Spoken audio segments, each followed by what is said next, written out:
Magandang gabi mga kapang. Tingnan nyo naman yun. Oh. Napakasarap ng tulog ng mga anak namin. Ang sarap lang tingnan pag tulog sila. Itong isa nandito. Di ba? Uy, uy. Sarap ng tulog. Yung isa nakabuka-buka. Oh. Mga dalawa. Bweng. Malintok. Yung isa oh.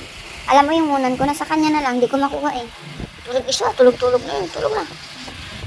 Ay, mga kapang. Napakasarap naman tingnan. Behave silang lahat. Kasi kung gising yan, Diyos ko, pagod na sa kakasaway, hindi nakikinig yung mga yan. Lalong-lalo na to, may pagkakulit. Ito rin, dalawa sila makulit. Yung nanay baby yun. Ayan, tingnan nyo to. Diba? Tulog na Cloudy. Yan si Cloudy mga kapang, bagong member ng aming family. Ayan. Ang lahi niya ay Aspin.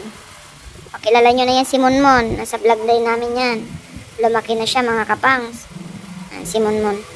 Ilagay ko ang picture ni Monmon dyan. Ang maliit pa. Siyempre ayun ang nanay.